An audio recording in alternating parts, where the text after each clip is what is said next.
ਪੰਜਾਬ ਨੂੰ ਸੱਤਿਆਨਾਸ਼ ਕਰਨ ਦੇ ਵਿੱਚ ਇਹ ਸਿਸਟਮ ਜਿਸ ਤਰੀਕੇ ਨਾਲ ਖੋਖਲਾ ਹੋ ਗਿਆ, ਉਹਦਾ ਬਹੁਤ ਵੱਡਾ ਰੋਲ। ਅੱਜ ਪੁਲਿਸ ਸਾਰੀ ਇਦਾਂ ਦੀ ਨਹੀਂ ਕਿ ਚੰਦ ਬੰਦੇ ਜਿਹੜੇ ਨੇ ਉਹਨਾਂ ਦੀ ਬਦੌਲਤ ਇਹ ਸਾਰਾ ਸਿਸਟਮ ਵਿਗੜਿਆ।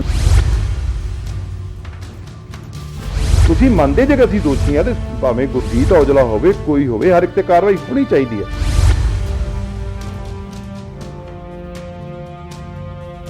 ਜ਼ਹਿਰੀਲੀ ਸ਼ਰਾਬ ਪੀਣ ਨਾਲ ਅੰਮ੍ਰਿਤਸਰ, ਤਰਨਤਾਰਨ ਅਤੇ ਬਟਾਲਾ ਦੇ ਵਿੱਚ ਮਰਨ ਵਾਲਿਆਂ ਦੀ ਗਿਣਤੀ 104 ਦੇ ਕੋਲ ਹੋ ਗਈ ਹੈ।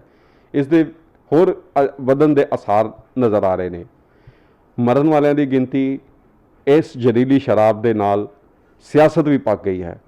ਸ਼੍ਰੋਮਣੀ ਅਕਾਲੀ ਦਲ, ਬੀਜੇਪੀ ਇਸ ਦੇ ਉੱਤੇ ਸਵਾਲ ਖੜੇ ਕਰਦੇ ਔਰ ਕਾਂਗਰਸ ਪਾਰਟੀ ਨੂੰ ਇਸ ਦਾ ਮੇਨ ਦੋਸ਼ੀ ਮੰਨਦੇ ਨੇ ਔਰ ਉਹਨਾਂ ਦੇ ਖਿਲਾਫ ਕਾਰਵਾਈ ਕਰਨ ਦੀ ਗੱਲ ਕਹਿੰਦੇ ਨੇ। ਇਸ ਸੁਖਬੀਰ ਬਾਦਲ ਨੇ ਸੰਬੰਧਿਤ ਐਮਐਲਏਆਂ ਦੇ ਉੱਤੇ FIR ਦਰਜ ਕਰਨ ਦੀ ਗੱਲ ਵੀ ਕੀਤੀ ਸੀ। ਮੇਰੇ ਨਾਲ ਨੇ ਗੁਰਜੀਤ ਸਿੰਘ ਔਜਲਾ, ਅੰਮ੍ਰਿਤਸਰ ਦੇ ਸਾਂਸਦ। ਔਜਲਾ ਜੀ, ਇਹ ਦੁਖਾਂਤਾ ਹੋ ਗਿਆ, ਬੜਾ ਮਾੜਾ ਕੰਮ ਹੋਇਆ। 104 ਲਾਸ਼ ਜੀਵਨ ਜਿਹੜੇ ਖਤਮ ਹੋ ਗਏ ਨੇ, ਪਰ ਹੁਣ ਸਿਆਸਤ ਇਹਦੇ 'ਤੇ ਪੱਕ ਗਈ ਹੈ। ਸੁਖਬੀਰ ਬਾਦਲ ਕਹਿ ਰਿਹਾ ਹੈ ਕਿ ਇਸ ਦੇ ਲਈ ਦੋਸ਼ੀ MLA ਨੇ। ਤੁਸੀਂ ਕੀ ਕਹੋਗੇ?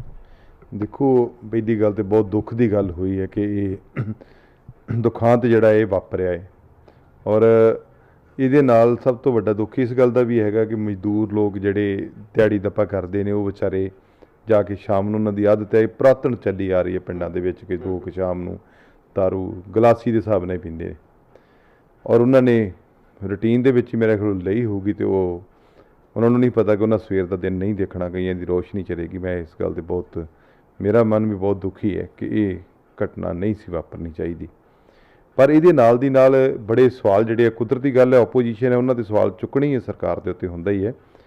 ਪਰ CM ਸਾਹਿਬ ਨੇ ਵੀ ਜਿਹੜਾ ਵਧੀਆ ਕੀਤਾ ਹੈ ਕਿ SHO ਔਰ ਤੁਹਾਡੇ ਜਿਹੜੇ ਐਕਸਾਈਜ਼ ਦੇ ਡਿਪਾਰਟਮੈਂਟ ਦੇ ਅਫਸਰ ਸੀ ਉਹਨਾਂ ਨੂੰ ਸਸਪੈਂਡ ਵੀ ਕੀਤਾ ਔਰ DSP ਨੂੰ ਸਸਪੈਂਡ ਵੀ ਕੀਤਾ, ਕਿਉਂਕਿ ਇਹ ਜਿਹੜੀ ਤਸਕਰ ਹੈ ਇਹ ਤਕਰੀਬਨ ਡਿਸਟ੍ਰਿਕਟ ਦੇ ਵਿੱਚ ਇਹਨਾਂ ਦੇ ਪੈਰ ਪਿਸਰੇ ਹੋਏ ਨੇ ਔਰ ਕੋਈ ਪਿੰਡ ਇਹੋ ਜਿਹਾ ਹੋਏਗਾ, ਮਤਲਬ ਕਾਫੀ ਪਿੰਡਾਂ ਦੇ ਵਿੱਚ ਜ਼ਿਆਦਾ ਤਾਦਾਦ ਦੇ ਵਿੱਚ ਇਹ ਤਸਕਰ ਜਿਹੜੇ ਨੇ, ਜਿਹੜਾ ਜਿਹਨੂੰ ਆਪਾਂ ਨਜਾਇਜ਼ ਸ਼ਰਾਬ ਕਹਿ ਦਿੰਦੇ ਹਾਂ, ਹੁਣ ਉਹ ਤੋਂ ਵੀ ਅੱਗੇ ਚਲੇ ਗਿਆ ਹੈ।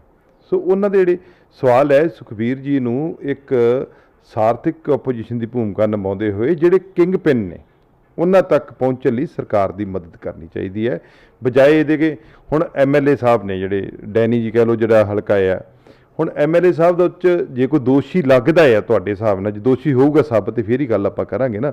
MLA ਸਾਹਿਬ ਤੇ ਖੁਦ ਫੜਵਾ ਰਹੇ ਨੇ ਇਸ ਚੀਜ਼ ਨੂੰ ਕਿ ਉਹ ਗਲਤ ਕੰਮ ਨਹੀਂ ਹੋਣਾ ਚਾਹੀਦਾ ਔਰ ਇਹ ਜਿਹੜਾ ਵੀ ਕੰਮ ਹੁੰਦਾ ਹੈ, ਤੁਸੀਂ ਆਪ ਇਸ ਚੀਜ਼ ਨੂੰ ਜਾਣਦੇ ਜੇ ਕਿ ਜੇ SHO ਸਸਪੈਂਡ ਹੋਇਆ ਤੇ ਉਹਨੂੰ ਪਤਾ ਹੀ ਹੋਊਗਾ SHO ਨੂੰ ਵੀ ਕਿ ਇਹ ਪੁਲਿਸ ਦੀ ਮਦਦ ਤੋਂ ਬਗੈਰ ਕੰਮ ਨਹੀਂ ਹੋ ਸਕਦਾ। ਇਹ ਤੇ ਬੜਾ ਕਲੀਅਰ ਹੈ ਕਿਉਂਕਿ ਇਕੱਲੀ ਪੁਲਿਸ ਹੀ ਨਹੀਂ, ਇੰਟੈਲੀਜੈਂਸ ਵੀ ਇੱਥੇ ਹੁੰਦੀ ਹੈ, ਹੋਰ ਵੀ ਕਈ ਵਿਭਾਗ ਨੇ ਜਿਹੜੇ ਨਿਗਾਹ ਰੱਖਦੇ ਨੇ ਤੰਤਰ ਦੇ ਉੱਤੇ। ਸੋ ਇਹ ਜਿਹੜੀ ਗੱਲ ਹੋਈ ਹੈ ਇਹ ਮੰਦਭਾਗੀ ਹੋਈ ਹੈ ਔਰ ਇਹਦੇ 'ਚ ਜਿਹੜੇ ਦੋਸ਼ੀਆਂ ਨੂੰ ਮਤਲਬ ਪਕੜ ਕੇ ਮੈਂ ਤਾਂ ਸਮਝੂੰਗਾ ਕਿ ਇਹਦੇ ਪਿੱਛੇ ਤੱਕ ਜਾਣਾ ਚਾਹੀਦਾ, ਇੱਥੇ ਹੀ ਇਹ ਖਤਮ ਨਹੀਂ ਹੋਣੀ ਚਾਹੀਦੀ।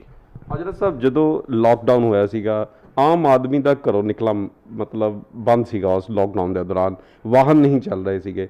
ਪਰ ਜੇ ਅਸੀਂ ਅੰਮ੍ਰਿਤਸਰ ਦੀ ਹੀ ਖਾਸ ਗੱਲ ਕਰੀਏ, ਅਸੀਂ ਵੀ ਜਿਸ ਏਰੀਆ 'ਚ ਰਹਿੰਦੇ ਹਾਂ ਉਸ ਦੀ ਗੱਲ ਕਰੀਏ, ਕੁਝ ਘਰ ਇਹੋ ਜਿਹੇ ਨੇ, ਉਹਨਾਂ ਘਰਾਂ ਦੇ ਬਾਹਰ ਮੇਲੇ ਲੱਗੇ ਹੁੰਦੇ ਸੀਗੇ। ਕਿਆ ਪੁਲਿਸ ਨੂੰ ਉਦੋਂ ਕੋਈ ਪਤਾ ਨਹੀਂ ਸੀ ਲੱਗ ਰਿਹਾ? ਕਿਆ ਉਹਨਾਂ ਨੂੰ ਜਿਹੜੀ ਸਪਲਾਈ ਹੋ ਰਹੀ ਸੀਗੀ ਉਹ ਵਾਹਨ 'ਚ ਹੀ ਆਉਂਦੀ ਸੀਗੀ, ਕੋਈ ਜੇਬਾਂ 'ਚ ਪਾ ਕੇ ਤੇ ਲੋਕ ਲੈ ਕੇ ਨਹੀਂ ਸੀ ਆਉਂਦੇ? ਕਮ ਸੇ ਕਮ ਉਹ ਜਿਹੜੀ ਸ਼ਰਾਬ ਉੱਥੇ ਆ ਰਹੀ ਹੈ ਜਾਂ ਉਹਨਾਂ ਤੱਕ ਪਹੁੰਚ ਰਹੀ ਹੈ, ਉਹਦੇ ਪਿੱਛੇ ਤੁਸੀਂ ਸੋਚਦੇ ਹੋ ਕਿ ਵੀ ਇਹ ਜਿੰਨਾ ਚਿਰ ਕਿਸੇ ਦਾ ਹੱਥ ਨਾ ਹੋਵੇ ਤੇ ਇਹ ਗੱਲ ਨਹੀਂ ਹੋ ਸਕਦੀ? ਜਿਹੜਾ ਲੀਡਰ ਜੀ ਦੀ ਗੱਲ ਕਰੀਏ ਤਾਂ ਦੇਖੋ, ਮੈਂ ਇਹ ਚੀਜ਼ ਦਾਅਵੇ ਨਾਲ ਕਹਿ ਸਕਦਾ ਕਿ ਬਹੁਤ ਘੱਟ ਪੋਲੀਟੀਕਲ ਬੰਦੇ ਨੇ ਜਿਹੜੇ ਇਹੋ ਜਿਹੀ ਚੀਜ਼ ਨੂੰ ਬੜਾਵਾ ਦਿੰਦੇ ਨੇ। ਘੱਟ ਬੰਦੇ ਹੋਣਗੇ, ਮੈਂ ਇਹ ਨਹੀਂ ਕਹਿ ਸਕਦਾ ਕਿ ਨਹੀਂ ਹੋਣਗੇ, ਪਰ ਕਾਂਗਰਸ ਪਾਰਟੀ ਦੇ ਵਿੱਚ ਮੈਂ ਇਸ ਗੱਲ ਦੀ ਹਾਮੀ ਭਰੂੰਗਾ ਕਿ ਬਿਲਕੁਲ ਬੰਦੇ ਇਹੋ ਜਿਹੇ ਨਹੀਂ ਹੈਗੇ ਕਿ ਜਿਹੜੇ ਇਹਨਾਂ ਨੂੰ ਮਦਦ ਕਰਦੇ ਹੋਣ। ਹਾਂ, ਪੁਲਿਸ ਦਾ ਬਹੁਤ ਵੱਡਾ ਰੋਲ ਹੈ ਇਸ ਕੰਮ ਦੇ ਵਿੱਚ। ਤੁਸੀਂ ਇੱਕ ਚੀਜ਼ ਦੇਖੋ, SHO ਲੱਗਣਾ ਹੁੰਦਾ ਆ ਅਤੇ SHO ਲੱਗਣ ਵਾਸਤੇ ਕਿੰਨਾ ਦਬਾਅ ਹੁੰਦਾ ਆ ਪੋਲੀਟੀਕਲ ਬੰਦੇ ਦੇ ਉੱਤੇ ਕਿ ਸਾਨੂੰ SHO ਲਵਾ ਦਿਓ। ਉਹੀ SHO ਕੰਟੀਨਿਊ ਚੱਲੇ ਆ ਰਹੇ ਨੇ, ਅਕਾਲੀ ਸਰਕਾਰ 'ਚ ਵੀ ਸੀ, ਹੁਣ ਵੀ ਸੀ ਔਰ ਉਹੀ SHO ਵਾਰ-ਵਾਰ ਲੱਗਦੇ ਨੇ ਥਾਣਿਆਂ ਦੇ ਵਿੱਚ। ਕਿਉਂ ਲੱਗਦੇ ਨੇ? ਸਭ ਤੋਂ ਔਖੀ ਡਿਊਟੀ SHO ਦੀ ਹੈ, ਡੀਐਸਪੀ ਦੀ, ਐਸਐਚਓ ਦੀ ਖਾਸ ਕਰਕੇ, ਕਿਉਂਕਿ ਉਹਨੂੰ ਪਰਚਾ ਵੀ ਦਰਜ ਕਰਨਾ, ਉਹਨੇ ਕੋਰਟ 'ਚ ਵੀ ਜਾਣਾ, ਉਹਨੇ ਸਰਕਾਰੀ ਵੀ ਮਤਲਬ ਭੁਗਤਣੀਆਂ ਨੇ ਡਿਊਟੀਆਂ, ਲਾਅ ਐਂਡ ਆਰਡਰ ਵੀ ਉਹਨੇ ਵੇਖਣਾ ਆ, ਹਰ ਤਰ੍ਹਾਂ ਦੀ ਡਿਊਟੀ ਉਹਨੇ ਕਰਨੀ, ਮਤਲਬ 24 ਘੰਟੇ ਉਹ ਮਤਲਬ ਉਹਦੀ ਘੋੜੇ ਦੀ ਕਾਠੀ ਤੇ ਰਹਿਣ ਵਾਲਾ ਕੰਮ ਹੈ ਉਹਦਾ। ਪਰ ਇੰਨੀ ਕਿਹੜੀ ਖਾਸੀਅਤ ਆਪਾਂ ਮਤਲਬ ਇੰਨੇ ਵੱਡੇ ਪਿਆਰ ਮੁਹੱਬਤ ਵਾਲੇ ਹੋ ਗਏ ਦੇਸ਼ ਦੇ ਨਾਲ ਕਰਨ ਵਾਲੇ ਵੀ ਅਸੀਂ ਕਹਿੰਦੇ ਵੀ ਯਾਰ ਮੈਨੂੰ ਲਾਓ, ਮੈਂ ਐਸਐਚਓ ਲੱਗਣਾ ਹੈ। ਇਹ ਤੇ ਇੱਥੇ ਹੀ ਸਵਾਲ ਖੜਾ ਹੋ ਜਾਂਦਾ ਆ ਕਿ ਜਦੋਂ ਐਸਐਚਓ ਲੱਗਣਾ ਹੈ ਤੇ ਕਾਹਦੇ ਵਾਸਤੇ ਲੱਗਣਾ ਹੈ। ਜੇ ਤੁਸੀਂ ਅੱਜ ਵੀ, ਮੈਂ ਦਾਅਵੇ ਨਾਲ ਕਹਿੰਦਾ ਕਿ ਜਿਹੜੇ ਐਸਐਚਓ ਲੱਗਦੇ ਆ ਰਹੇ ਲਗਾਤਾਰ, ਇਹਨਾਂ ਦੀਆਂ ਇਨਕੁਆਇਰੀਆਂ ਕਰਾ ਲਓ, ਇਹਨਾਂ ਦੀ ਜਾਇਦਾਦ ਕਿੰਨੀ ਕਿੰਨੀ, ਤੁਹਾਨੂੰ ਸਾਰਿਆਂ ਨੂੰ ਸਮਝ ਲੱਗ ਜਾਏਗਾ ਵੀ ਕਹਾਣੀ ਕੀ ਹੈ।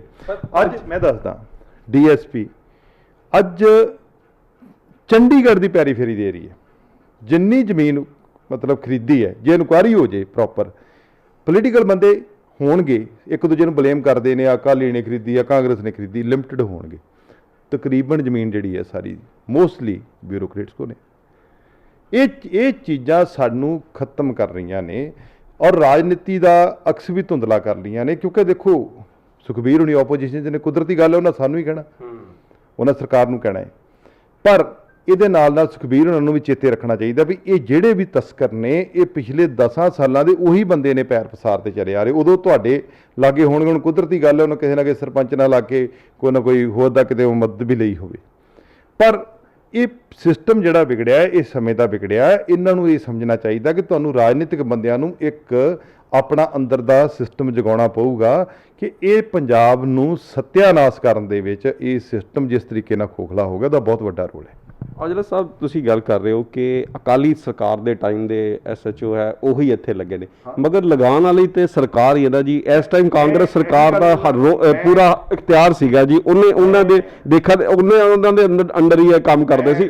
ਇਹਦਾ ਮਤਲਬ ਕਿਤੇ ਨਾ ਕਿਤੇ ਆਪਣੀ ਕਾਂਗਰਸ ਸਰਕਾਰ ਹੀ ਇਹਦੇ ਵਿੱਚ। ਮੈਂ ਗੱਲ ਉਹੀ ਦੱਸਣ ਲੱਗਾ, ਜਦੋਂ ਵੀ ਮੇਰੀ ਗੱਲ ਹੁੰਦੀ ਮੈਂ ਕਮਿਸ਼ਨਰ ਸਾਹਿਬ ਨਾਲ ਵੀ ਕਰਦਾ, ਐਸਐਸਪੀ ਸਾਹਿਬ ਨਾਲ ਵੀ ਕਰਦਾ, ਮੈਂ ਕਹਿੰਦਾ ਵੀ ਇਹ ਜਿਹੜਾ ਸਿਸਟਮ ਹੈ, ਅਸੀਂ ਨਵੇਂ ਬੰਦੇ ਨੂੰ ਮੌਕਾ ਦਿਓ, ਉਹ ਪਰਫਾਰਮ ਕਰਕੇ ਦਿਖਾਵੇ, ਔਰ ਉਹ ਪਰਫਾਰਮ ਕਰੇਗਾ ਤੇ ਹੋ ਸਕਦਾ ਕੋਈ ਰਿਜ਼ਲਟ ਚੇਂਜ ਹੋ ਜੇ। ਜਵਾਬ ਇਹ ਹੁੰਦਾ ਜੀ ਕੰਮ ਕਰਨ ਵਾਲੇ ਬੰਦੇ ਹੀ ਹੈ ਨਹੀਂ। ਮੈਂ ਕਿਹਾ ਜੀ ਜੇ ਕਿਤੇ ਖੁਦਾ ਨਾ ਖਾਸਤਾ ਇਹਨਾਂ ਨੂੰ ਕਿਤੇ ਹੋਰ ਭੇਜਣਾ ਪੈ ਜੇ, ਕੋਈ ਲਾਹ ਹੀ ਇਹੋ ਜਿਹਾ ਬਣ ਜੇ, ਕਿਤੇ ਦੇਸ਼ ਤੋਂ ਬਾਅਦ ਕਿਤੇ ਡਿਊਟੀ ਦੇਣੀ ਪੈ ਜੇ, ਤਾਂ ਫਿਰ ਆਪਾਂ ਕੀ ਕਰਾਂਗੇ? ਆਪਾਂ ਨੂੰ ਚਲਾਉਣਾ ਪਊਗਾ। ਤੀਜਾ, ਜਿੰਨੇ ਰੀਡਰ ਬੈਠੇ ਨੇ, ਮੁੰਸ਼ੀ ਬੈਠੇ ਨੇ, ਤਕਰੀਬਨ ਤੁਸੀਂ ਵੇਖੋ ਥਾਣੇ 'ਚ 15-15 ਸਾਲਾਂ ਦੇ ਬੈਠੇ ਨੇ। ਜੇ ਥੋੜ੍ਹੇ ਸਮੇਂ ਦੀ ਸਰਕਾਰ ਹਿਲਾਉਂਦੀ ਵੀ ਹੈ ਤੇ ਉਹ ਉਹੀ ਗੱਲ ਕਿ ਕੋਈ ਤੁਹਾਡਾ ਭਰਾ ਬੈਠਾ, ਕੋਈ ਕਿਸੇ ਦਾ ਭਰਾ ਬੈਠਾ, ਉਹ ਆ ਕੇ ਫਿਰ ਉੱਥੇ ਨਹੀਂ ਜੀ ਇਹਨੂੰ ਇੱਥੇ ਲਾ ਦਿਓ। ਕਿਉਂ ਲਾ ਦਿਓ ਜੀ? ਅੱਜ ਪੁਲਿਸ ਸਾਰੀ ਇਦਾਂ ਦੀ ਨਹੀਂ ਕਿ ਚੰਦ ਬੰਦੇ ਜਿਹੜੇ ਨੇ ਉਹਨਾਂ ਦੀ ਬਦੌਲਤ ਇਹ ਸਾਰਾ ਸਿਸਟਮ ਵਿਗੜਿਆ। ਮੈਂ ਤੇ ਇਹ ਵੀ ਬੇਨਤੀ ਕੀਤੀ ਹੈ, ਸੀਐਮ ਸਾਹਿਬ ਨੂੰ ਰਿਕੁਐਸਟ ਕੀਤੀ ਹੈ ਕਿ ਤੁਸੀਂ ਇੰਟੈਲੀਜੈਂਸ ਵਿੰਗ ਨੂੰ ਵੀ ਇਸ ਦੇ ਵਿੱਚ ਉਹਨਾਂ ਦੇ ਸਵਾਲ ਉਠਾਉਣਾ ਚਾਹੀਦਾ ਕਿ ਤੁਸੀਂ ਇਹ ਇਨਫੋਰਮੇਸ਼ਨ ਕਿਉਂ ਨਹੀਂ ਸਰਕਾਰ ਤੱਕ ਪਹੁੰਚਾਈ, ਸੀਐਮ ਸਾਹਿਬ ਤੱਕ, ਕਿ ਇਸ ਲੈਵਲ ਤੇ ਅਲਕੋਹਲ ਜਿਹੜੀ ਹੈ ਉਹ ਸਾਡਾ ਬੇੜਾ ਗਰਕ ਕਰ ਰਹੀ ਹੈ ਹੇਠਲੇ ਪੱਧਰ ਤੇ ਪਿੰਡਾਂ ਦੇ ਵਿੱਚ। ਇੰਟੈਲੀਜੈਂਸ ਕਿਸ ਕੰਮ ਲਈ ਬਣੀ ਹੈ? ਉਹਨੇ ਤੇ ਇਹ ਵੀ ਦੱਸਣਾ ਹੁੰਦਾ ਨਾ। ਪਰ ਅਫਸੋਸ ਹੈ ਕਿ ਉਹ ਤਕਰੀਬਨ ਪੋਲੀਟੀਕਲ ਬੰਦੇ ਦੇ ਮਗਰ ਹੀ ਇੱਕ ਧਿਰ ਬਣ ਕੇ ਚੱਲ ਪੈਂਦੇ ਨੇ ਜੀ। ਅੱਜ ਸੁਖਬੀਰ ਨੇ ਕਿੱਥੇ ਰੋਟੀ ਖਾਧੀ, ਅੱਜ ਬਿਕਰਮ ਨੇ ਕਿੱਥੇ, ਅੱਜ ਔਜਲਾ ਕਿੱਥੇ ਗਏ, ਅੱਜ ਕੈਪਟਨ ਸਾਹਿਬ ਕਿੱਥੇ ਗਏ। ਜੇ ਅਸੀਂ ਬਾਹਰ ਆ ਤੇ ਸਾਡੀ ਇਨਫੋਰਮੇਸ਼ਨ ਦੇਈ ਜਾਣੀ ਹੈ, ਜੇ ਉਹ ਬਾਹਰ ਤੇ ਇਹਨੇ ਦੇਈ ਜਾਣੀ ਆ। ਕਿੱਥੇ ਸਰਕਾਰ ਦਾ ਨੁਕਸਾਨ ਕਰਾ ਰਹੇ, ਕਿੱਥੇ ਅਕਸ ਮਾੜਾ ਹੋ ਰਿਹਾ। ਕਦੀ ਇੰਟੈਲੀਜੈਂਸ, ਮੇਰਾ ਨਹੀਂ ਖਿਆਲ ਸੀਐਮ ਨੇ ਅੱਗੇ ਰੱਖਿਆ ਹੋਵੇ ਵੀ ਆਹ ਪਿਕਚਰ ਸੀਐਮ ਸਾਹਿਬ ਸਾਡੀ, ਜੇ ਅਸੀਂ ਐਮਐਲਏ ਮਾੜੇ ਆ ਤੇ ਸੀਐਮ ਸਾਹਿਬ ਨੂੰ ਰਿਕੁਐਸਟ ਇਹਨਾਂ ਨੂੰ ਦੱਸਣਾ ਚਾਹੀਦਾ ਕਿ ਐਮਐਲਏ ਦੀ ਵਜ੍ਹਾ ਕਰਕੇ ਹੋ ਰਿਹਾ। ਔਰ ਸੀਐਮ ਸਾਹਿਬ ਇੱਕ ਅਜਿਹੇ ਬੰਦੇ ਨੇ, ਸਟੇਟਮੈਨ ਨੇ, ਉਹਨਾਂ ਨੇ ਜਿੰਨੇ ਵੀ ਕੰਮ ਕੀਤੇ ਨੇ ਪੰਜਾਬ ਦੀ ਭਲਾਈ ਵਾਸਤੇ ਬੜੇ ਤਗੜੇ ਹੋ ਕੇ ਕੀਤੇ ਨੇ, ਇਹਦੇ 'ਚ ਕੋਈ ਦੋ ਰਹਿਣੀ, ਚਾਹੇ ਪਾਣੀਆਂ ਦਾ ਮਸਲਾ ਹੋਵੇ, ਉਹਨਾਂ ਨੇ ਸਟੈਂਡ ਲਿਆ ਆ। ਅੱਜ ਆਪਾਂ ਚਿੱਟੇ ਦੀ ਗੱਲ ਕਰਦੇ ਆ, ਆਹ ਜਿਹੜਾ ਅਲਕੋਹਲ ਦਾ ਵੀ ਵਧਿਆ ਪ੍ਰਭਾਵ, ਚਿੱਟੇ ਦਾ ਲੱਕ ਟੁੱਟਣ ਕਰਕੇ ਵਧਿਆ, ਉਹੀ ਟੀਮਾਂ ਨੇ। ਪਰ ਮੈਨੂੰ ਵੀ ਇਸ ਗੱਲ ਤੇ ਅਫਸੋਸ ਹੈ ਕਿ ਕੋਈ ਵੀ ਇਨਕੁਆਇਰੀ ਆਉਂਦੀ ਹੈ ਡੀਐਸਪੀ ਲੈਵਲ ਤੱਕ, ਇੱਕ ਜਿਵੇਂ ਇੰਦਰਜੀਤ ਫੜਿਆ ਗਿਆ, ਇੰਦਰਜੀਤ ਤੋਂ ਗਾਹ ਤੁਰਦੀ ਨਹੀਂ। ਸੀਐਮ ਸਾਹਿਬ ਥੋੜਾ ਰੋਕਦੇ ਇਹਨਾਂ ਚੀਜ਼ਾਂ ਨੂੰ। ਇੱਕ ਜਦੋਂ ਡੀਜੀਪੀ ਬਣ ਗਿਆ ਉਹ ਅੱਗੇ ਰੱਖਣ ਸੀਐਮ ਸਾਹਿਬ ਦੇ ਵੀ ਆਹ ਦੇਖੋ ਜੀ ਇੱਥੋਂ ਅੱਗੇ ਜਾਣੀ। ਅਸੀਂ ਜੇ ਤੁਸੀਂ ਗੱਲ ਕਰ ਰਹੇ ਸੀਐਮ ਸਾਹਿਬ ਦੀ, ਕੈਪਟਨ ਅਮਰਿੰਦਰ ਸਿੰਘ ਨੇ ਬਿਫੋਰ ਇਲੈਕਸ਼ਨ ਦੇ ਰਿਜ਼ਲਟ ਆਉਣ ਤੋਂ ਪਹਿਲੇ ਸਟੇਜ ਤੇ ਖਲੋ ਕੇ ਗੁਟਕਾ ਸਾਹਿਬ ਦੀ ਸਹੁੰ ਖਾਦੀ ਸੀ, ਨਸ਼ੇ ਦਾ ਮੈਂ ਲੱਕ ਤੋੜ ਦਿਆਂਗਾ। ਲੱਕ ਤੋੜਨਾ ਤੁਹਾਡੇ ਮੁਤਾਬਿਕ ਠੀਕ ਹੈ, ਉਹਨਾਂ ਨੇ ਕੰਮ ਕੀਤੇ ਨੇ, ਨਸ਼ੇ ਦੇ ਠੱਲ ਪਾਈ ਹੈ, ਚਿੱਟਾ ਵਿਕਣਾ ਬੰਦ ਹੋ ਗਿਆ। ਪਰ ਇਹ ਤਾਜ਼ਾ ਜਿਹੜਾ ਘਟਨਾ ਹੋਈ ਹੈ, ਇਹ ਇੱਕ ਸਵਾਲ ਖੜਾ ਕਰ ਰਿਹਾ ਹੈ ਸੀਐਮ ਸਾਹਿਬ ਦੀ ਕਾਰਗੁਜ਼ਾਰੀ ਦੇ ਉੱਤੇ, ਬਤੌਰ ਸੀਐਮ ਉਹਨਾਂ ਦੇ ਕੰਮ ਕਰਨ ਦੇ ਤਰੀਕੇ ਦੇ ਉੱਤੇ। ਕਿਆ ਉਹਨਾਂ ਨੇ ਜਿਹੜਾ ਕੰਮ ਕੀਤਾ ਸੀਗਾ, ਠੱਲ ਪਾਈ ਹੈ, ਕਿ ਉਹਦੇ ਤੇ ਸਵਾਲ ਖੜਾ ਹੁੰਦਾ ਹੈ। ਇਹ 104 ਮੌਤਾਂ ਉਹਦਾ ਸਾਹਮਣੇ ਨਜ਼ਰ ਆਉਂਦੀ। ਸੀਐਮ ਸਾਹਿਬ ਨੇ ਜੇ ਤੇ ਕਿਸੇ ਦਾ ਹੱਥ ਫੜਿਆ ਹੋਵੇ ਵੀ ਤੂੰ ਇਹਨੂੰ ਨਾ ਫੜ, ਜਾਂ ਸ਼ਰੇਆਮ ਆ ਕੇ ਪ੍ਰਸ਼ਾਸਨ ਨੂੰ ਦੱਸਣਾ ਚਾਹੀਦਾ ਵੀ ਇਸ ਕੰਮ ਰੋਕਣ ਵਾਸਤੇ ਇਹਨੂੰ ਅਸੀਂ ਫੜਨ ਗਏ ਸੀ, ਇਹ ਫਲਾਣੇ ਪੋਲੀਟੀਕਲ ਬੰਦੇ ਨੇ ਸੀਐਮ ਸਾਹਿਬ ਨਹੀਂ ਉਹ ਕਰਨ ਦਿੱਤਾ। ਫਿਰ ਤੇ ਸੀਐਮ ਸਾਹਿਬ ਨੂੰ ਕੋਈ ਦੋਸ਼ ਦਿਓ, ਸੀਐਮ ਨੇ ਫੁੱਲ ਪਾਵਰ ਦਿੱਤੀ ਹੈ, ਫੁੱਲ ਸਾਰਾ ਕੁਝ ਤੁਹਾਡੇ ਕੋਲ ਹੈ, ਪ੍ਰਸ਼ਾਸਨ ਦੇ ਕੋਲ ਹੈ। ਤੁਸੀਂ ਇਹ ਵੀ ਵੇਖਿਆ ਹੋਊਗਾ ਕਿ ਐਮਐਲਏ ਸਾਹਿਬਾਨ ਵੀ ਕਹਿੰਦੇ ਵੀ ਨਹੀਂ ਸਾਡੀ ਕਈ ਗੱਲਾਂ ਤੇ ਪੁਲਿਸ ਨਹੀਂ ਸੁਣਦੀ, ਸਾਡੇ ਅਫਸਰ ਨਹੀਂ ਸੁਣਦੇ, ਕਾਰਨ ਕਿ ਸੀਐਮ ਸਾਹਿਬ ਨੇ ਕਿਹਾ ਕਿ ਫਿਰ ਪ੍ਰਸ਼ਾਸਨ ਕਰੋ ਵੀ ਕਿਤੇ ਅਸੀਂ ਵੀ ਕਿਤੇ ਬਹੁਤਾ ਧੱਕਾਬਾਜੀ ਜਾਂ ਕੋਈ ਇਹੋ ਜਿਹਾ ਕੰਮ ਨਾ ਕਰੀਏ ਕਿ ਜਿਹਦੇ ਨਾਲ ਆਮ ਪਬਲਿਕ ਨੂੰ ਮਾੜਾ ਜਾਵੇ। ਪਰ ਜੇ ਉਹਦੇ ਇਵਜ ਦੇ ਵਿੱਚ ਉਹਦੇ ਪਰਛਾਵੇਂ ਦੇ ਥੱਲੇ ਇੰਨੀ ਪਾਵਰ ਲੈ ਕੇ ਆਪਾਂ ਇਹ ਕੁਝ ਕਰਾਂਗੇ ਤੇ ਫਿਰ ਕੁਦਰਤੀ ਗੱਲ ਹੈ ਜਦੋਂ ਅਸੀਂ ਪੋਸਟਰ ਨੇ ਜਵਾਬ ਸਾਨੂੰ ਦੇਣੇ ਪੈ ਜਾਂਦੇ ਨੇ। ਸੋ ਇੱਕ ਇਹ ਪੱਖ, ਇੱਕ ਦੂਜਾ ਪੱਖ ਜਿਹੜਾ ਬਣਾ ਦਿੱਤਾ ਗਿਆ ਆ ਵੀ ਕੋਈ ਬੰਦਾ ਵੀ ਜਦੋਂ ਕੋਈ ਗੱਲ ਕਰਦਾ ਆ, ਚਾਹੇ ਸਰਕਾਰ ਪੱਖ ਦਾ, ਪਹਿਲੇ ਅਸੀਂ ਲੋਕ ਅਸੀਂ ਕਹਿੰਦੇ ਵੀ ਆਹ ਗਲਤ ਕੰਮ ਹੋ ਰਿਹਾ, ਅਸੀਂ ਪਾਵਰ 'ਚ ਆ ਕੇ ਇਹਨੂੰ ਠੀਕ ਕਰਾਂਗੇ, ਨਹੀਂ ਹੁੰਦਾ ਤਾਂ ਅਸੀਂ ਜੇ ਉਹਨੂੰ ਸਵਾਲ ਕਰਦੇ ਆ ਤੇ ਇਹੀ ਲੌਬੀ ਜਿਹੜੀ ਆ ਬਿਊਰੋਕਰੇਟ ਲੌਬੀ, ਉਹ ਕਹਿੰਦੀ ਜੀ ਇਹ ਸਰਕਾਰ ਦੇ ਅਗੇਂਸਟ ਆਪਣਾ ਬੰਦਾ ਬੋਲਦਾ, ਸਰਕਾਰ ਦੇ ਅਗੇਂਸਟ ਥੋੜਾ ਨਾ ਬੋਲਦਾ, ਉਹ ਤਾਂ ਤੰਤਰ ਦੇ ਅਗੇਂਸਟ ਬੋਲਦਾ ਜਿਹੜਾ ਗਲਤ ਆ। ਸਰਕਾਰ ਦੇ ਅਗੇਂਸਟ ਕਦੀ ਵੀ ਨਹੀਂ, ਅਸੀਂ ਤਾਂ 200% ਸੀਐਮ ਸਾਹਿਬ ਦੇ ਨਾਲ ਹੈ, ਭਾਵੇਂ ਦਿਨ ਹੈ ਭਾਵੇਂ ਰਾਤ ਹੈ, ਸ਼ੁਰੂ ਤੋਂ ਅੱਜ ਵੀ ਆ ਔਰ ਗਾਹ ਵੀ ਰਹਿਣਾ ਹੈ। ਪਰ ਜਿਹੜਾ ਤੰਤਰ ਖਰਾਬ ਹੈ ਉਹ ਤੇ ਹਮੇਸ਼ਾ ਅਸੀਂ ਕਹਿੰਦੇ ਤੁਹਾਡੇ ਸਾਹਮਣੇ, ਚਾਹੇ ਹਸਪਤਾਲ ਦੀ ਗੱਲ ਹੋਵੇ ਕੋਈ ਹੋਵੇ, ਅਸੀਂ ਲੋਕ ਹੁਣ ਜਿੱਦਾਂ ਮੇਰੇ ਵਰਗਾ ਬੰਦਾ, ਅਸੀਂ ਗੁਰੂ ਨਗਰੀ ਤੋਂ ਚੁਣੇ ਹੋਏ ਨੁਮਾਇੰਦੇ, ਅਸੀਂ ਇਸ ਗੁਰੂ ਨਗਰੀ ਵਾਲ ਪਿੱਠ ਕਰ ਸਕਦੇ ਹਾਂ? ਉੱਥੇ ਸਭ ਤੋਂ ਪਹਿਲੀ ਗੱਲ ਹੀ ਸੱਚ ਦੀ ਕੀਤੀ ਜਾਂਦੀ ਹੈ। ਪਰ ਮੈਨੂੰ ਇਹ ਵੀ ਵਿਸ਼ਵਾਸ ਹੈ ਕਿ ਕੈਪਟਨ ਅਮਰਿੰਦਰ ਸਿੰਘ ਜਿਹੜੇ ਨੇ ਉਹ ਬੜੀ ਸੰਜੀਦਗੀ ਦੇ ਨਾਲ ਹਰ ਮਸਲੇ ਨੂੰ ਲੈਂਦੇ ਨੇ। ਪਰ ਜਦੋਂ ਇੱਕ ਇੰਨਾ ਵੱਡਾ ਸਟੇਟ ਚਲਾਉਣਾ ਹੋਵੇ, ਹਾਂ ਇਹ ਜੋ ਮੁੱਦਾ ਸੀਐਮ ਸਾਹਿਬ ਨੇ ਅੱਗੇ ਨਾ ਰੱਖਿਆ ਕਿ ਲਕੋਲ ਜਿਹੜੀ ਹੈ ਇਹ ਵਿਕ ਰਹੀ ਆ ਰਹੀ ਆ, ਇਹ ਤੇ ਕਿਹਦਾ ਫਰਜ਼ ਬਣਦਾ ਜੀ? ਨਹੀਂ ਲੋਕਲ ਨਹੀਂ ਲੋਕਲ ਐਮਐਲਏ ਦੇ ਨਾਲ ਪੁਲਿਸ ਆ, ਇੰਟੈਲੀਜੈਂਸ ਆ, ਹਰ ਬੰਦੇ ਦਾ ਜਦੋਂ ਇੰਟੈਲੀਜੈਂਸ ਖਿਆਲ ਰੱਖਦੀ ਹੈ। ਮੈਂ ਕਹਿੰਦਾ ਕਿ ਇਸ ਤੰਤਰ ਨੂੰ ਠੀਕ ਕਰਨ ਵਾਸਤੇ ਮੈਂ ਇਹਦੇ ਆਲ ਪਾਰਟੀ ਕਹੂੰਗਾ ਕਿ ਤੁਸੀਂ ਇਹਦੀਆਂ ਬਰੀਕੀਆਂ 'ਚ ਜਾਓ ਜੇ ਪੰਜਾਬ ਬਚਾਉਣਾ ਹੈ। ਤੁਸੀਂ ਸਲਾਹ ਦਿਓ, ਸੀਐਮ ਸਾਹਿਬ ਤੁਹਾਡੀ ਸਲਾਹ ਮੰਨਣਗੇ, ਇਹ ਨਹੀਂ ਗੱਲ ਕਿ ਨਹੀਂ ਮੰਨਣਗੇ। ਹਾਂ ਤੁਸੀਂ ਮੰਨਦੇ ਜੇ ਕਿ ਅਸੀਂ ਦੋਸ਼ੀ ਹਾਂ ਤੇ ਭਾਵੇਂ ਗੁਰਜੀਤ ਔਜਲਾ ਹੋਵੇ ਕੋਈ ਹੋਵੇ, ਹਰ ਇੱਕ ਤੇ ਕਾਰਵਾਈ ਹੋਣੀ ਚਾਹੀਦੀ ਹੈ, ਚਾਹੇ ਮੈਂ ਵੀ ਇਹਦੇ 'ਚ ਦੋਸ਼ੀ ਬਣਾ, ਪਰ ਦੋਸ਼ੀ ਸਾਬਤ ਤੇ ਕਰ ਲਓ। ਹੁਣ ਜਿਸ ਤਰੀਕੇ ਨਾਲ ਇਹਨਾਂ ਨੇ ਕਹਿ ਦਿੱਤਾ ਕਿ ਐਕਸਾਈਜ਼ ਵਾਲਿਆਂ ਦੇ ਪਰਚੇ ਕਰਾਤੇ ਜੀ, ਬਡਾਲਾ ਹਾਂਜੀ ਡੈਨੀ ਜੀ ਨੇ ਜਿਹੜੇ ਐਮਐਲਏ ਨੇ ਜੰਡਿਆਲੇ ਦੀ, ਉਹਨਾਂ ਫਿਰ ਰੱਖਿਆ ਨਾ ਅੱਗੇ, ਉਹਨਾਂ ਕਿਹਾ ਜੀ ਜੇ ਇਹਨਾਂ 'ਚ ਇੱਕ ਵੀ ਐਕਸਾਈਜ਼ ਵਾਲਾ ਹੈ, ਇਹ ਗੁੰਡੇ ਬੰਦੇ ਨੇ ਜਿਹੜੇ ਲਾ ਕੇ ਜਾ ਕੇ ਚੰਗੇ ਭਲੇ ਬੰਦਿਆਂ ਦੇ ਘਰ ਰੇਡ ਕਰਦੇ ਨੇ, ਉਹਨਾਂ ਨਾਲ ਮਿਸਬਿਹੇਵ ਕਰਦੇ, ਲੇਡੀਜ਼ ਨਾਲ ਕਰਦੇ ਨੇ, ਇਹੋ ਜਿਹੇ ਬੰਦੇ ਤੇ ਜਿਨ੍ਹਾਂ ਦੇ ਘਰ ਗਾਤਰਾ ਪਾਇਆ, ਜਿਨ੍ਹਾਂ ਨੇ ਕਦੀ ਜ਼ਿੰਦਗੀ ਸ਼ਰਾਬ ਨੂੰ ਹੱਥ ਵੀ ਨਹੀਂ ਲਾਇਆ, ਤੇ ਜੇ ਇਹਨਾਂ 'ਚ ਇੱਕ ਵੀ ਐਕਸਾਈਜ਼ ਵਾਲਾ ਨਹੀਂ ਹੈਗਾ ਤੇ ਫਿਰ ਜਾਂ ਤੇ ਸੁਖਵੀਰ ਜੀ ਤੁਸੀਂ ਰਿਜ਼ਾਈਨ ਕਰੋ, ਜੇ ਹੈਗਾ ਆ ਤੇ ਮੈਂ ਪਰਚਾ ਕਰਾਇਆ, ਮੈਂ ਐਮਐਲਏ ਆ ਤੇ ਮੈਨੂੰ ਅੰਦਰ ਦਿਓ, ਮੇਰੇ ਤੇ ਕਾਰਵਾਈ ਹੋਵੇ।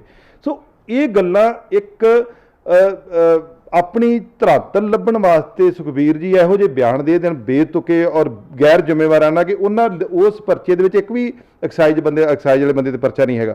ਜੀ ਅਸੀਂ 3 ਹਲਕੇ ਆ ਜੀ, ਬਟਾਲਾ ਹੈ, ਅੰਮ੍ਰਿਤਸਰ ਦਾ ਕੁਛ ਏਰੀਆ ਹੈ, ਤਰਨਤਾਰਨ ਦਾ ਏਰੀਆ। ਜੇ ਇਹਨਾਂ ਦੀ ਗੱਲ ਕਰੀਏ ਤੇ ਤਿੰਨੇ ਜਗ੍ਹਾ ਦੇ ਉੱਤੇ ਕਾਂਗਰਸੀ ਐਮਐਲਏ ਬੈਠੇ ਨੇ, ਉਹਨਾਂ ਦੀ ਸ਼ਮੂਲੀਅਤ ਕਹਿ ਲਓ, ਸੰਰਕਸ਼ਣ ਕਹਿ ਲਓ, ਕੁਛ ਕਿਤੇ ਨਾ ਕਿਤੇ ਤਾਂ ਹੈਗੀ ਹੈ। ਜੇ ਉਹ ਇੰਨੀ ਤਸਕਰੀ ਹੋ ਗਈ, ਇੰਨੀ ਸ਼ਰਾਬ ਵੰਡੀ ਗਈ, ਜਾਂ ਰੋਜ਼ ਲੋਕ ਉੱਥੇ ਪੀਂਦੇ ਸੀ, ਅੱਜ ਕੋਈ ਉਸ ਦਿਨ ਪਹਿਲੀ ਵਾਰੀ ਨਹੀਂ ਉਹਨਾਂ ਨੇ ਪੀਤੀ, ਉਸ ਤੋਂ ਪਹਿਲੇ ਵੀ ਪੀਂਦੇ ਸੀਗੇ, ਕੋਈ ਨਾ ਕੋਈ ਉਹਨਾਂ ਦੀ ਪੋਲੀਟੀਕਲ ਸੰਰਕਸ਼ਣ ਤੁਸੀਂ ਸਮਝਦੇ ਹੋ? ਦੇਖੋ ਮੈਂ ਇਹਦੀ ਗੱਲ ਮੰਨ ਸਕਦਾ ਕਿ ਕੋਈ ਪੋਲੀਟੀਕਲ ਬੰਦਾ ਕਹੇ ਵੀ ਤੂੰ ਅਲਕੋਹਲ ਲਿਆ ਕੇ ਵੇਚ ਲਾ।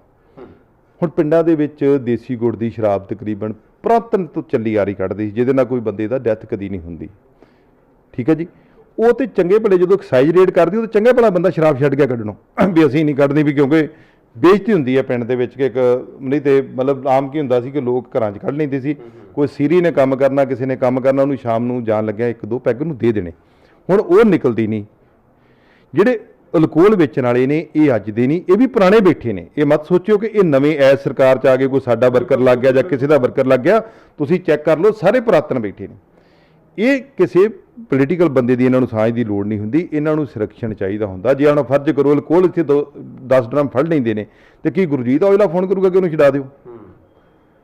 ਗੁਰਜੀਤ ਔਜਲਾ ਨਹੀਂ ਫੋਨ ਕਰਦਾ, ਜਾਂ ਕੋਈ ਐਮਐਲਏ ਡੈਨੀ ਕਰੇਗਾ, ਜਾਂ ਐਮਐਲਏ ਤਰਨਤਾਰਨ ਕਰੇਗਾ, ਜਾਂ ਐਮਪੀ ਕਰੇ, ਕਦੀ ਵੀ ਨਹੀਂ ਕਰਦੇ। ਹੁਣ ਜਦੋਂ ਤੁਸੀਂ 10 ਡਰਮ ਫੜਦੇ ਹੀ ਨਹੀਂ, ਡਰਮਾਂ ਦੇ ਹਿਸਾਬ ਨਾਲ ਆ ਰਹੀ ਆ, ਕਿੱਦਣ ਤੁਸੀਂ 10 ਡਰਮ ਫੜਨ ਗਏ ਜੇ ਤੇ ਕਿਸੇ ਪੋਲੀਟੀਕਲ ਬੰਦੇ ਨੇ ਰੋਕਿਆ? ਦੱਸਣ ਇੱਕ ਦਿਨ ਵੀ, ਇੱਕ ਦਿਨ ਦੱਸ ਦੇਣ ਵੀ ਆਹ ਅਸੀਂ ਫੜਨ ਗਏ ਸਾਂ ਤੇ ਇਸ ਪੋਲੀਟੀਕਲ ਬੰਦੇ ਨੇ ਰੋਕਿਆ। ਹਾਂ ਰੁਕਦਾ ਕਦੋਂ ਆ? ਕਿਉਂਕਿ ਉੱਥੋਂ ਜਦੋਂ ਮਹੀਨਾ ਆਉਣਾ, ਜਦੋਂ ਪੈਸੇ ਆਉਣੇ ਨੇ, ਉਹ ਇਹਨਾਂ ਕੋਲ ਜ਼ਰੂਰ ਜਾਂਦੇ ਨੇ, ਉਹਦੇ ਕਰਕੇ ਸਾਰਾ ਕੁਝ ਰੁਕਦਾ ਹੈ।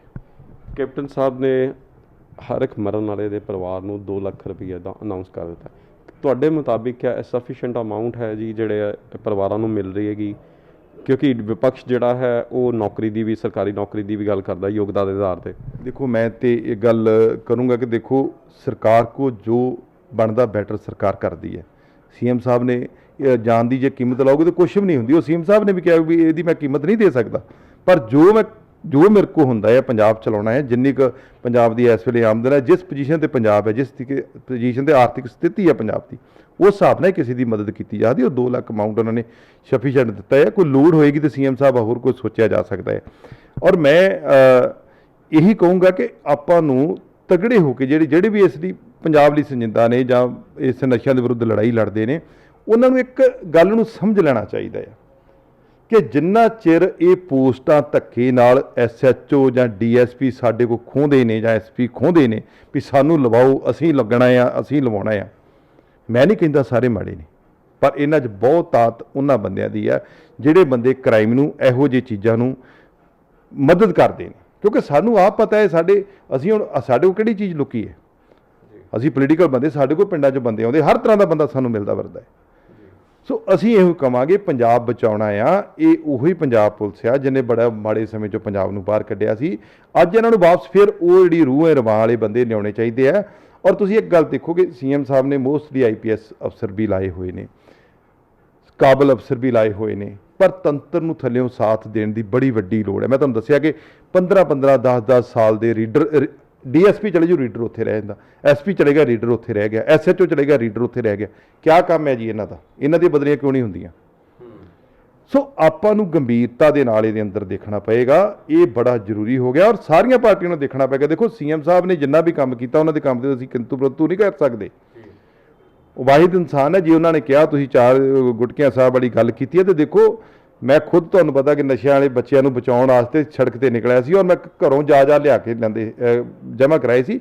ਉਹ ਪ੍ਰੋਬਲਮ ਕੀ ਸੀ ਉਦੋਂ? ਜੇ ਚਿੱਟਾ ਮਿਲਦਾ ਹੁੰਦਾ ਤਾਂ ਉਹਨਾਂ ਦੀ ਡੈਥ ਨਾ ਹੁੰਦੀ। ਉਦੋਂ ਵੀ ਅਲਕੋਹਲ ਵਾਲਾ ਕੰਮ ਉਹਨਾਂ ਨਾਲ ਹੋਇਆ ਸੀ, ਕਿਉਂਕਿ ਕੈਮੀਕਲ ਸ਼ੀਸ਼ੀਆਂ 'ਚ ਪਾ ਕੇ ਆ ਗਿਆ। ਕੈਮੀਕਲ ਕਿੰਨਾ ਲਾਉਣਾ ਉਹਨੂੰ, ਉਹ ਸਿਰਿੰਜ ਨਾਲ ਟੀਕਾ ਲਾਉਂਦੇ ਸੀ। ਉਹ ਜਦੋਂ ਟੀਕਾ ਲਾਉਂਦੇ ਸੀ ਉਹਨਾਂ ਨੂੰ ਪਤਾ ਨਹੀਂ ਮਿਕਦਾਰ ਕਿੰਨੀ ਚਾਹੀਦੀ ਹੈ, ਕਿਹੜਾ ਹੈਗਾ। ਅੱਗੇ ਨਸ਼ੇ ਦਾ ਸਮੈਕ ਉਹਨਾਂ ਨੂੰ ਪਤਾ ਸੀ, ਜਿਹੜੀ ਚਿੱਟਾ ਹੈ ਵੀ ਇਹਦੀ ਇੰਨੀ ਕੁ ਡੋਜ਼ ਲੈਣੀ, ਉਹਦੀ ਡੋਜ਼ ਦਾ ਨਹੀਂ ਪਤਾ ਲੱਗਦਾ। ਉਹ ਆਪ ਆਂਦੇ ਸੀ ਸਾਨੂੰ ਵੀ ਚਿੱਟਾ ਬੰਦ ਹੋਣ ਦੀ ਵਜ੍ਹਾ ਕਰਕੇ ਸਾਨੂੰ ਜਿਹੜੀ ਇਹ ਕੈਮੀਕਲ ਆ ਗਿਆ, ਉਹਦੀ ਜਗ੍ਹਾ ਤੇ ਕੈਮੀਕਲ ਨੇ ਹੋਰ ਕੋਈ ਰੂਪ ਧਾਰਨ ਕਰ ਲਿਆ ਵਾ। ਉਹ ਸਾਡੇ ਲਈ ਮਤਲਬ ਘਾਤਕ ਸਿੱਧ ਹੋ ਰਿਹਾ ਹੈ। ਸ਼ੁਕਰੀਆ ਜੀ, ਸ਼ੁਕਰੀਆ ਔਜਲਾ ਸਾਹਿਬ। ਇਹ ਸਨ ਗੁਰਜੀਤ ਸਿੰਘ ਔਜਲਾ, ਸਾਂਸਦ ਅੰਮ੍ਰਿਤਸਰ ਤੋਂ, ਜਿਨ੍ਹਾਂ ਜਿਹੜੇ ਕਿ ਇਸ ਦੁਖਾਂਤ ਦੇ ਉੱਤੇ ਅਫਸੋਸ ਪ੍ਰਗਟ ਕੀਤਾ ਹੈ। ਨਾਲ ਦੀ ਨਾਲ ਉਹਨਾਂ ਨੇ ਇਹ ਸ਼ੰਕਾ ਜ਼ਰੂਰ ਜਤਾਈ ਹੈ ਕਿ ਪੁਲਿਸ ਤੰਤਰ ਦੇ ਵਿੱਚ ਜਿਹੜੀਆਂ ਬਦਲੀਆਂ ਨੇ ਉਹ ਪ੍ਰੋਪਰ ਨਹੀਂ ਹੋ ਪਾਉਂਦੀਆਂ। ਜਿਹੜੇ ਰੀਡਰ ਨੇ, ਛੋਟਾ ਤਬਕਾ ਹੈ ਜਿਹੜਾ ਰੀਡਰ ਸਾਹਿਬਾਨ, ਉਹ ਇੱਥੇ ਹੀ ਲੱਗੇ ਰਹਿ ਜਾਂਦੇ ਨੇ। DSP ਜਾਂ SHO ਬਦਲਿਆ ਜਾਂਦਾ ਹੈ ਔਰ ਇਸ ਤਸਕਰੀ ਦੇ ਵਿੱਚ ਸ਼ਮੂਲੀਅਤ ਇਹਨਾਂ ਦੀ ज़्यादा पाई जाती है। सो जरूरत है कि यह भी इस वाल भी ध्यान देना। कैमरा पर्सन विपिन दे नाल ज्योति बहल, दैनिक सवेरा TV, अमृतसर।